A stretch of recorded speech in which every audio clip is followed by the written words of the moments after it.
ऊपर ससुराल नीचे मायका।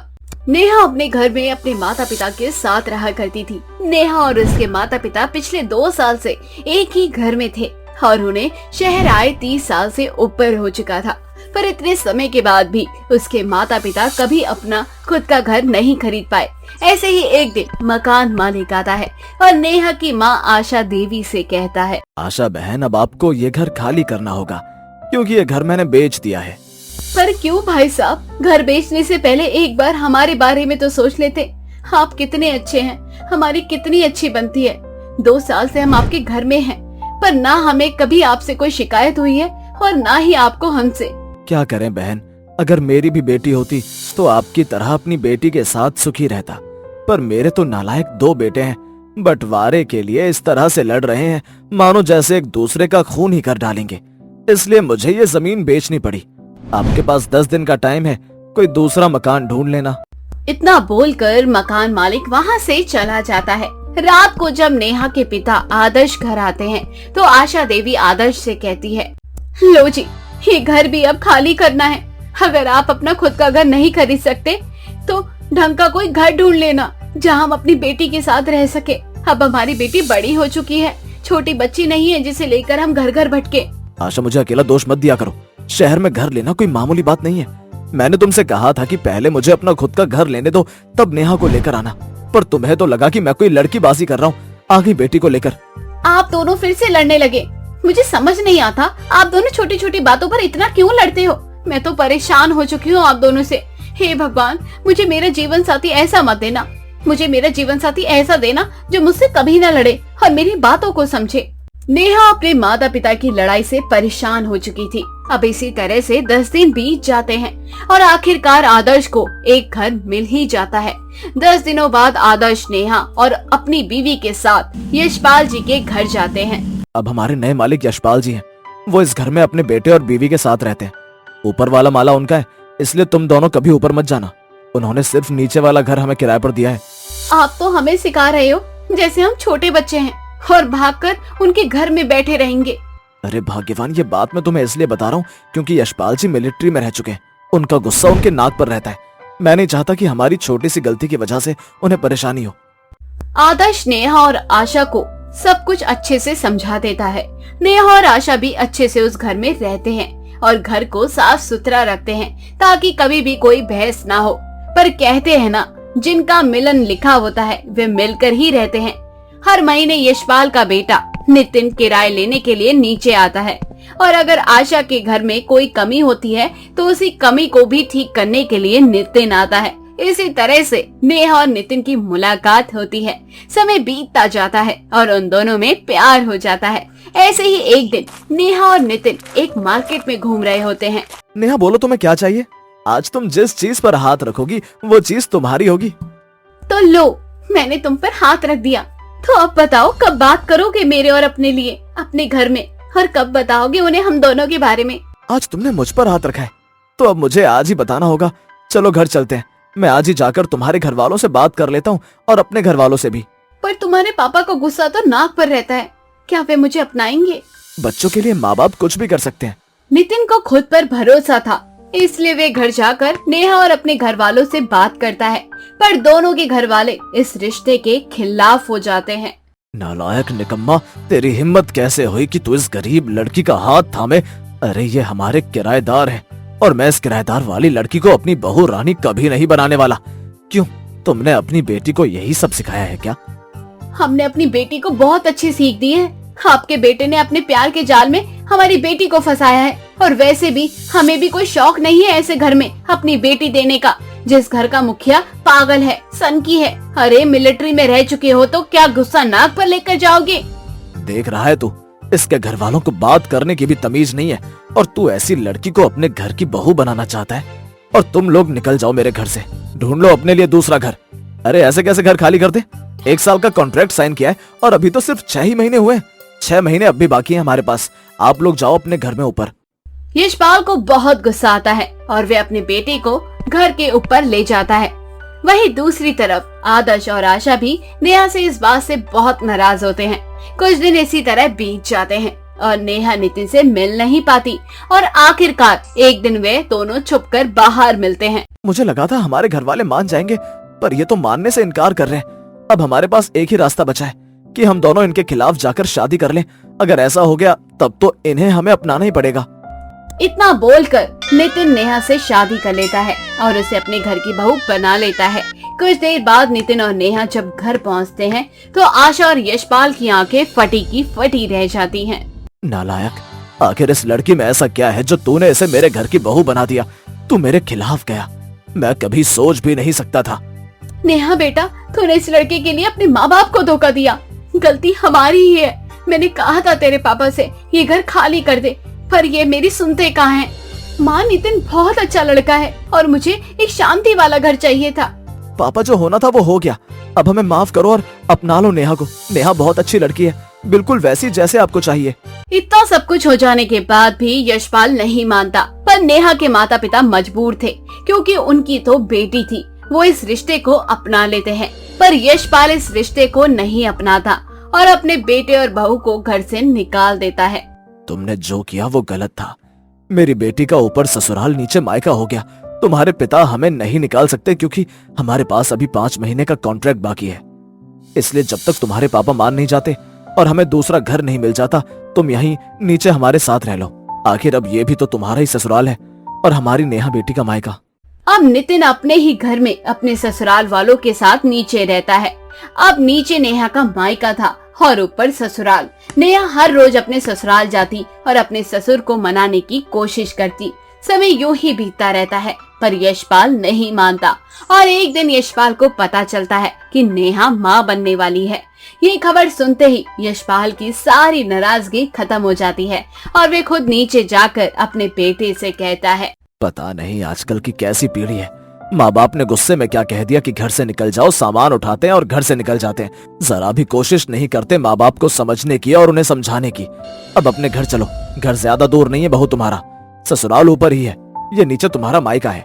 इसका मतलब पापा, आपने हमें अपना लिया। मेरी बहू माँ बनने वाली है और मैं नहीं चाहता कि मेरी बहू मेरे घर के बच्चे को अपने मायके में जन्म दे। इसलिए ऊपर चलो। और एक बात, मेरे समधी समधन भटके मुझे मंजूर नहीं, इसलिए वो लोग जब तक यहाँ चाहे रह सकते हैं। यशपाल की सारी नाराजगी खत्म हो गई थी और ये सब कुछ नेहा के होने वाले बच्चे की वजह से हुआ था। अब इस तरह से नेहा ऊपर अपने ससुराल में रहती है और नीचे उसका मायका। जब नेहा का दिल करता है तो वह नीचे मिलने आ जाती है। रजनी ने हाल ही में एक बड़े ही प्यारे से बेटे को जन्म दिया था। पूरे घर में सभी लोग बहुत खुश थे। तभी गांव की एक औरत रजनी के बेटे को देखने के लिए उसके घर आती है और रजनी की सास सीमा से कहती है, अरे सीमा बहन, तुम्हारी बहू को बेटा हुआ है। तुम्हारा पोता दिखने में तो गोरा है ना, क्योंकि तुम्हारी बहू बहुत काली है। तुम्हारी बहू की तरह काला हो गया ना तो बड़ी दिक्कत हो जाएगी, जिंदगी भर काला रहेगा और लोग कहेंगे इतना काला कैसे हो गया। हे भगवान, अगर मेरी बहू काली है या मेरा पोता काला है तो तुम्हें इससे क्या? तुम हमारी खुशियों में शामिल होने आई हो या फिर हमारे शरीर पर खुद जख्म बनाकर उस पर नमक लगाने आई हो? अरे सीमा बहन, तुम भी ना बड़ी जल्दी बातों को गंभीरता से ले लेती हो। मैं तो मजाक कर रही थी। तुम्हारी बहू भी तो मेरी बहू है ना। अपनी बहू को थोड़ा काला मोटा पतला कह भी दूं तो क्या दिक्कत है? दिक्कत तो कुछ भी नहीं है, लेकिन एक बात का हमेशा ध्यान रखना, मुंह से बोले गए शब्द कुछ ऐसे होते हैं कि वो सामने वाले को बहुत दुख पहुंचा देते हैं। तो इसका ध्यान रखना हमारा फर्ज है। अच्छा ठीक है बाबा, ये सब छोड़ो। अब जरा बच्चे को तो दिखा दो, उसे अपनी गोद में लेकर खिलाना है। थोड़ी देर बाद वो औरत बच्चे को गोद में ले लेती है। बच्चा थोड़ी देर बाद उस औरत की गोद में सुसु कर लेता है, जिसमें सभी लोग उस पे हंसने लगते हैं। अरे सीमा बहन, ये क्या? तुम्हारा पोता तो तुम्हारी तरह है। जिस तरह से तुम मेरी बातों का जवाब दे रही हो, ये भी उसी तरह से मुझसे बदला ले रहा है। पूरे कपड़े खराब कर दिए इसने। मुझे पूजा में जाना था, आज ही मैंने नई साड़ी पहनी थी। मैंने सोचा था पूजा में जाने से पहले तुम्हारे पोते से मिलते चलूं, लेकिन ये पोता तो बड़ा चालाक निकला। अरे बहन जी, अब मेरा पोता भी तो तुम्हारा ही पोता है। अब पोता दादी की साड़ी गीली ना करे, ऐसा तो हो नहीं सकता। इस चीज का भी मजा लो, ऐसे थोड़ी ना दादी बन जाओगी। थोड़ा बहुत तो झेलना पड़ेगा ना। क्यों रे लल्ला, तू तो बड़ा शैतान है, आते ही मुझे परेशान करना शुरू कर दिया। अरे पेशाब ही करना था तो अपनी माँ के ऊपर या दादी के ऊपर करता ना, मुझे गंदा करने की क्या जरूरत थी। मुझे तो पूजा में जाना है, अब फिर से जाना पड़ेगा। तूने तो मेरा काम ही बढ़ा दिया। औरत इतना बोल ही रही थी कि इस बच्चे ने फिर से उसी औरत के कपड़े पर सुसु कर दिया था। ये देखकर फिर से सभी लोग हंसने लगते हैं। तभी सीमा कमरे के अंदर जाती है और वहाँ से बच्चों का हगीज लेकर आती है और वो हगीज अपनी बहू को देते हुए उससे कहती है, अरे बहू, ये ले, बच्चे को डायपर पहना दे। ये बार बार सुसु करता रहेगा और कहीं ऐसा ना हो कि पूरा बिस्तर ही खराब कर दे। ये जो डायपर है ना, ये 4 से 5 बार का सुसु आराम से सोख लेगा। और हाँ, बहुत अच्छा डायपर है ये, समय समय पर इसे बदलना भी होता है। अरे मामा जी, मैं तो पहली बार देख रही हूँ इसे। ये तो बड़ी कमाल की चीज है। अगर कोई से पहले कहीं चला जाए और उसे रास्ते में बाथरूम आ जाए तो वो इस डायपर के अंदर बाथरूम कर सकता है। हाँ, तभी तो अगर बच्चा बार बार सुसु करता है तो उसके लिए डायपर बिल्कुल अच्छा होता है। और हाँ, अगर हमें कहीं घर से बाहर जाना है और बच्चा साथ में हो तब तो डायपर एकदम अच्छे से काम करता है। और हाँ, मुश्किल से 4 से 5 पैकेट है, अभी इसी को यूज कर ले, उसके बाद मैं और मंगा दूंगी। ऐसे ही कुछ दिन बीतने लगते हैं। रजनी को डायपर बड़ा ही पसंद आता है। ऐसे ही एक दिन रजनी को बार बार पेशाब आ रहा था। तभी रजनी उस डायपर को हाथ में लेकर सोचती है, भगवान जी, बार बार पेशाब कर कर के मैं तो परेशान हो गई। एक काम करती हूँ, मेरे बेटे को जो हगीज है वही पहन लेती हूँ। आखिर ये भी तो पेशाब रुकने का ही काम करता है ना। अब ये बच्चे का हो या बड़े का, क्या ही फर्क पड़ता है। इसी तरह से अब रजनी खुद भी डायपर का इस्तेमाल करने लगती है और इस तरह से वो एक डायपर को घंटों घंटों चलाया करती, जिस कारण उसके कमरे में काफी बदबू होने लगती है। ऐसे ही एक दिन उसकी सास उसके कमरे में जाती है और उसे कहती है, हे भगवान, अरे बहू, तेरे कमरे में इतनी गंदी बदबू आ रही है, कहीं बाबू ने फिर से पेशाब कर दिया क्या? हे भगवान, तू डायपर समय समय पर बदलती है ना? हाँ माँ जी, मैं समय समय से बाबू का डायपर बदलती रहती हूँ। वैसे भी बच्चे वाला घर है ना, तो आएगी ही, आप टेंशन मत लीजिए। और हाँ, ये खत्म भी हो गया, और मंगा दीजिएगा। हे भगवान, तू डायपर बच्चे को लगाती है या फिर खाती है? अभी कुछ ही दिन पहले तो 15 से 20 डायपर मंगवाए थे, बड़ी जल्दी खत्म हो गए।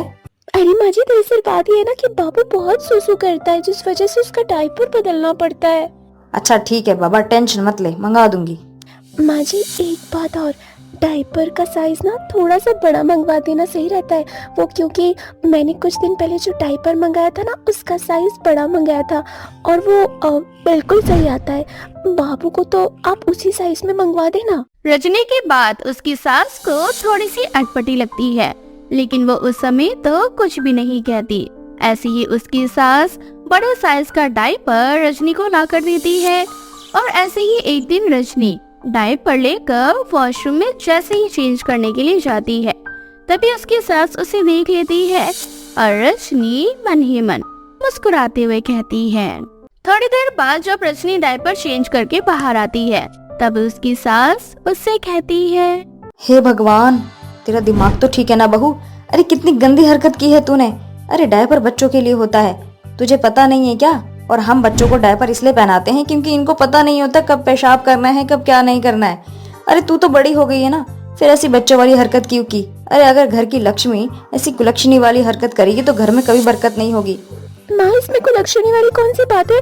और जब बच्चा डायपर्स पहन सकता है तो मैं क्यों नहीं पहन सकती? और वैसे भी डायपर को तो मैं डस्टबिन में डाल ही देती हूँ ना, कौन सा उसे सुखाकर फिर से पहनकर यूज कर रही हूँ। बात वो नहीं है, बात साफ सफाई की है। डायपर बच्चों के लिए बना है क्योंकि इनको पता नहीं होता इनको कब पेशाब करना है, कब क्या करना है, ठीक है? और हाँ, बच्चा बोल तो सकता नहीं है, लेकिन तेरे पास बोलने और सोचने की शक्ति है, लेकिन फिर भी तू ऐसी बचकानी हरकत कर रही है। बस माँ जी, अपनी बात का बतंगड़ मत बनाइए। अरे पागल, इससे यूरिन इन्फेक्शन हो सकता है क्योंकि डायपर को ना समय समय पर बदलना भी पड़ता है। मेरा काम था तुझे समझाना, बाकी तेरा काम है, तुझे जो ठीक लगता है तू वो कर। रजनी को अपनी सास की बात बिल्कुल भी समझ नहीं आती। देखते ही देखते कुछ दिन बीत जाते हैं और एक दिन अचानक से रजनी को पेशाब करने में बहुत परेशानी हो रही थी। जब ये बात अपनी सास को बताती है तो उसकी सास उसे डॉक्टर के पास लेकर जाती है जहाँ डॉक्टर उससे कहते हैं, आप साफ सफाई का ध्यान नहीं रखती हैं क्या? आपके यूरिन में इन्फेक्शन हो गया है। अब ये किस कारण हुआ है ये तो हम बता नहीं सकते, लेकिन आपको साफ सफाई का ध्यान रखना चाहिए। मैं बताती हूँ डॉक्टर। कारण ये है कि ये बच्चों का डायपर पहनती है और डायपर में इसका घंटों घंटों तक यूरिन सोक करता रहता है। इस वजह से इसको इन्फेक्शन हुआ है। रजनी जी, आप इतनी समझदार हैं, फिर भी आपने ऐसी बच्चों वाली हरकत की है। इससे आपको आगे जाकर और ही परेशानी हो सकती है, इसलिए समय रहते समझ जाइए। कहते हैं ना, एक बार गड्ढे में गिर जाने के बाद इंसान को समझ में आ ही जाता है। ठीक उसी तरह से रजनी को भी समझ में आ जाता है कि जो हगीज बच्चों के लिए बना है उसे बच्चे इस्तेमाल करें तो ज्यादा बेहतर है, और बच्चों का भी हगीज समय समय पर बदलना सही रहता है, वरना इन्फेक्शन का खतरा उनको भी और ज्यादा हो जाता है।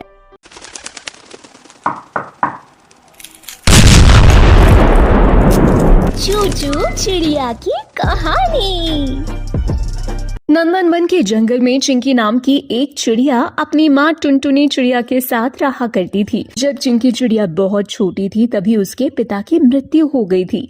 चिंकी के पिता की मृत्यु के बाद किसी तरह टुनटुनी चिड़िया ने चिंकी को पाल पोस कर बड़ा किया। एक दिन टुनटुनी चिड़िया भोजन की तलाश में जा रही थी, तभी उसकी एक घने पेड़ से टक्कर हो जाती है और वो घायल होकर जमीन पर गिर जाती है। ज्यादा खून बहने के कारण उसकी भी मृत्यु हो जाती है। जब चिंकी चिड़िया को पता चलता है कि अब उसकी माँ भी इस दुनिया में नहीं रही, तब वो फूट फूट कर रोने लगती है और खुद से कहती है, माँ तुम मुझे छोड़कर क्यों चली गई? पिताजी तो हमें पहले ही छोड़कर चले गए थे और आज तुम भी मुझे अकेला छोड़कर चली गई। अब मैं अकेले कैसे रहूंगी? मेरा ध्यान कौन रखेगा? चिंकी के रोने की आवाज सुनकर पड़ोस में रहने वाली बबली कबूतरी चिंकी के पास आती है। अरे क्या हुआ चिंकी बेटा, तू क्यों रो रही है? क्या बताऊं बबली आंटी, मेरी माँ अब इस दुनिया में नहीं रही। चुप हो जा मेरी बच्ची, इस तरह रोते नहीं है। शायद भगवान की मर्जी यही थी, भला होने को कौन टाल सकता है। जो हो सकेगा मुझसे मैं तेरी मदद करूंगी। अब तो तू रोना बंद कर। बबली कबूतरी चिंकी चिड़िया से बात कर ही रही होती है, तभी वहां पर लाडो चिड़िया भी आती है और सारी बातें सुनकर कहती है, अरे चिंकी बेटा ये सब कैसे हो गया? तेरी माँ तो दिल की बहुत अच्छी थी, भगवान उसकी आत्मा को शांति दे। तू बिल्कुल चिंता मत करना, हम सब जंगल के पक्षी तुम्हारे साथ हैं। लाडो चिड़िया चिंकी चिड़िया को समझाकर वहां से चली जाती है। इस तरह समय गुजरने लगता है। पड़ोसी पक्षी चिंकी चिड़िया को जो कुछ भी खाने के लिए दिया करते थे, चिंकी उसी को खाकर अपना गुजारा किया करती। इस तरह से कुछ समय तक तो सब कुछ ठीक चल रहा होता है, लेकिन धीरे धीरे करके जंगल के सभी पड़ोसी पक्षियों ने चिंकी को खाना देना बंद कर दिया। एक दिन चिंकी चिड़िया भूख से बेहाल तड़प रही होती है और खुद से कहती है, क्या करूं कुछ समझ नहीं आ रहा, बहुत जोरों की भूख लगी है। 2 दिन से पड़ोसी पक्षियों ने मुझे कुछ खाने के लिए भी नहीं दिया और घर में भी कुछ खाने के लिए नहीं है। ऐसे हाथ पर हाथ रखकर बैठी रहूंगी तो कब तक चलता रहेगा? मुझे ही अपने लिए खाने का इंतजाम करना होगा। ऐसा सोचते हुए चिंकी चिड़िया भोजन का इंतजाम करने के लिए अपने घोंसले से बाहर निकलती है और रास्ते में उसको एक कालू कौवे का ढाबा दिखाई देता है। कालू भैया, मुझको बहुत जोरों की भूख लग रही है, मुझको कुछ खाने के लिए दे दो। क्या तुझको खाने के लिए चाहिए? रे निकाल पैसा, अभी देता हूँ तुझे खाने के लिए। नहीं भैया, मेरे पास पैसे नहीं है। क्या पैसे नहीं है जेब में? पैसे नहीं है और खाने चली आई है मेरे ढाबे पर? चल भाग यहाँ से। मैंने कोई फ्री की धर्मशाला नहीं खोल रखी है जो तुझे फ्री में खाना खिलाऊंगा। लू की ये बात सुनकर चिंकी को बहुत बुरा लगता है और वो रोते हुए वहां से चली जाती है। एक पेड़ की डाल पर बैठकर खुद से बातें करने लगती है। लगता है बिना पैसों के मुझे कोई खाने के लिए नहीं देगा। अब तो मुझे अपना पेट भरने के लिए भीख ही मांगनी पड़ेगी। ऐसा सोचकर चिंकी चिड़िया भीख मांगने लगती है। भगवान के नाम पर कुछ पैसे दे दो, मुझ गरीब की थोड़ी मदद कर दो। इस गरीब की आपको दुआ लगेगी, बहुत जोरों की भूख लग रही है। भगवान के नाम पर कुछ पैसे दे दो। चिंकी आते जाते सभी पक्षियों से भीख मांगती है, लेकिन कोई भी पक्षी चिंकी को भीख देने के लिए तैयार नहीं था। तभी चिंटू नाम का एक बंदर वहां से गुजर रहा होता है और चिंकी को भीख मांगता हुआ देखकर वहां पर रुक जाता है। चिंकी चिंटू बंदर से कहती है, साहब भगवान के नाम पर कुछ दे दो पैसे, बहुत भूख लग रही है। मैं तुम्हें भोजन ही कराता हूँ। चिंटू बंदर चिंकी चिड़िया को लेकर एक रेस्टोरेंट में जाता है और चिंकी को खाना खिलाता है। जब चिंकी चिड़िया खाना खा लेती है तब चिंटू बंदर चिंकी से पूछता है, दिखने में तो तुम अच्छे घर की लगती हो, लेकिन इस तरह से भीख क्यों मांग रही हो? क्या बताऊं साहब, मेरी मम्मी पापा भगवान को प्यारे हो चुके। मैं एक अनाथ चिड़िया हूँ, कई दिन से भूखी थी, इसीलिए अपना पेट भरने के लिए भीख मांग रही थी। चिंकी चिड़िया की बात सुनकर चिंटू बंदर को चिंकी चिड़िया पर तरस आ जाता है। अब चिंटू बंदर चिंकी की बहुत मदद करता है और रोजाना चिंकी से मिलता है। धीरे धीरे करके चिंटू बंदर चिंकी चिड़िया की खूबसूरती पर फिदा हो जाता है और चिंकी से प्यार करने लगता है। फिर एक दिन चिंटू बंदर बिना किसी को बताए मंदिर में चिंकी चिड़िया से शादी कर लेता है और शादी कर चिंकी को अपने घर ले जाता है। चिंटू बंदर की माँ चिंकी चिड़िया को देखती है तो चिंटू बंदर से पूछती है, ओह ये क्या मजाक है, ये तो किसे ब्याह कर ले आया? हाँ, इसका नाम चिंकी है। अब चिंकी मेरी पत्नी है और इस घर की बहू भी। ये एक अनाथ चिड़िया है, ये सड़क पर भीख मांग रही थी। अरे कमबख्त, ये तूने क्या किया? तूने एक भिखारन को मेरे घर की बहू बना दिया। तुझे अपने घर की और परिवार की इज्जत की कोई परवाह नहीं है क्या? अरे अगर तुझे शादी करनी ही थी तो कम से कम हमारी बिरादरी में तो करता। इस भिखारन को कुछ रुपए पैसे देकर इसकी मदद कर देता। घर में लाने के लिए इसकी क्या जरूरत थी? मैं आज से तुझे अपनी सारी जायदाद से, संपत्ति से बेदखल करती हूँ। निकल जा मेरे घर से। माँ की बात सुनकर चिंटू बंदर चिंकी चिड़िया को लेकर वहां से चला जाता है। चिंकी को भी अपनी सास की बात सुनकर बहुत बुरा लगता है। चिंकी चिंटू से कहती है, चिंटू जी, आपने मुझ पर तरस खाकर मुझसे शादी करी। अगर आपने मुझ पर तरस खाकर मुझसे शादी नहीं की होती, आज मम्मी जी आपको अपनी जायदाद और सारी संपत्ति से बेदखल नहीं करती।